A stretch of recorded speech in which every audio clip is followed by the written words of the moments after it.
Assalamualaikum warahmatullahi wabarakatuh. Di sini saya akan menjelaskan tentang hak asasi manusia dalam Pancasila dan Undang-Undang Dasar 1945. Yang pertama ada pengertian dari hak asasi manusia. Hak asasi manusia menurut para ahli, yang pertama ada Darji Darmo Diharjo. Itu hak asasi manusia adalah hak-hak dasar atau hak-hak pokok yang dibawa manusia sejak lahir sebagai anugerah Tuhan Yang Maha Esa. Seperti yang saya jelaskan tadi, jadi manusia sejak lahir itu sudah memiliki hak-haknya sendiri. Itu seperti tadi, mereka juga memiliki hak untuk hidup dan berkembang. Lalu ada juga pengertian hak asasi manusia menurut Patmo Wahjono.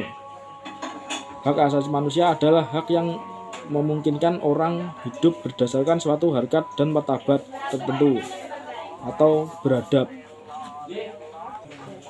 Ada juga macam-macam dari hak asasi manusia. Hak asasi manusia dapat dikelompokkan menjadi dua macam, yaitu hak asasi individu dan hak asasi kolektif atau masyarakat. Dari kedua kelompok hak asasi manusia tersebut, bila dilihat dari objek dan kepentingannya, dapat dibagi menjadi 7 tujuan macam sebagai berikut. Hak asasi pribadi atau personal, yaitu hak bagi orang untuk bebas menyampaikan pendapat. Jadi dimaksud ini adalah hak dari seseorang untuk menyampaikan pendapat, seperti pada saat rapat itu juga manusia juga memiliki hak untuk menyampaikan pendapatnya. Ada juga kebebasan untuk memeluk agamanya dan lain-lain. Selanjutnya hak asasi ekonomi atau property right, yaitu hak untuk memperoleh sesuatu. Jadi seseorang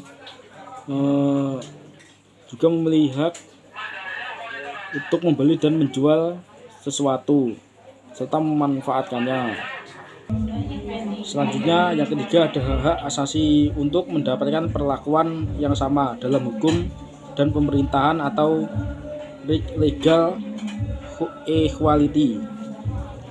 Lalu yang keempat ada hak asasi politik atau political right, yaitu hak untuk ikut serta dalam pemerintahan.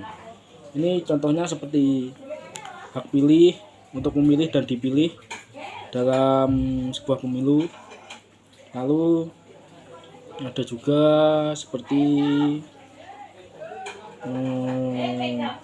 hak dalam mendirikan partai politik dan lain-lain. Lalu yang kelima ada hak asasi sosial dan kebudayaan, yaitu hak bagi setiap orang untuk mengikuti kegiatan sosial, memilih pendidikan dan memajukan serta mengembangkan kebudayaan. Jadi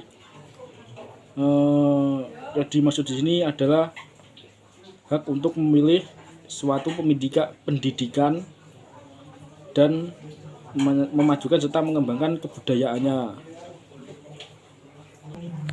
Selanjutnya hak asasi untuk mendapatkan perlakuan tata cara peradilan dan perlindungan atau prosedural right, yaitu setiap manusia memiliki hak untuk mendapatkan keamanan bagi dirinya dan keluarganya. Lalu selanjutnya yang terakhir ada hak asasi untuk membangun suatu negara, yaitu hak bagi setiap negara untuk membangun negaranya tanpa campur tangan dari negara lain. Selanjutnya ada hak asasi manusia dalam Pancasila. Apabila masing-masing sila dari Pancasila Dasar Negara diperhatikan secara mendalam, maka Pancasila Dasar Negara memuat hak-hak asasi manusia sebagai berikut. Yang pertama ada satu ketuhanan yang Maha Esa. Pada sila ini mengandung hak bagi setiap orang untuk bebas menganut agama menurut kepercayaannya masing-masing. Lalu yang kedua ada kemanusiaan yang adil dan beradab. Kemanusiaan berarti seluruh manusia di muka bumi ini sama tinggi dan sama rendahnya. Ini berarti adanya hak bagi setiap bangsa untuk hidup merdeka, bebas dari kolonialisme dan imperialisme. Lalu selanjutnya ada Persatuan Indonesia.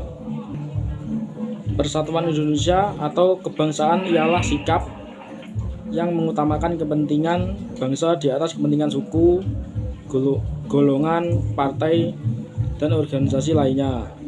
Ini berarti setiap suku, golongan, partai, dan organisasi sosial lainnya yang ada di Nusantara ini mempunyai hak dan kedudukan yang sama dalam Negara Kesatuan Republik Indonesia.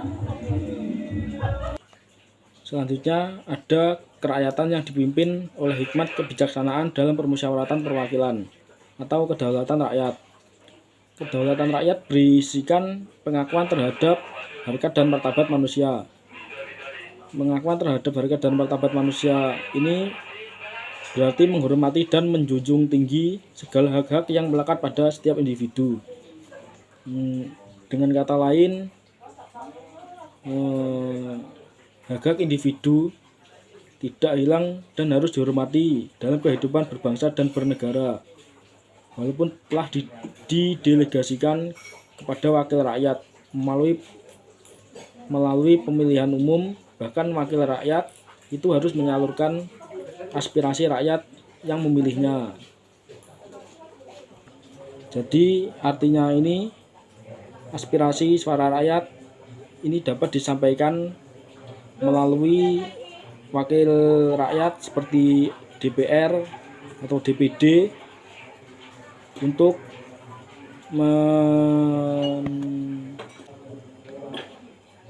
mendapatkan kesejahteraan bersama. Selanjutnya ada sila yang kelima, yaitu keadilan sosial bagi seluruh rakyat Indonesia.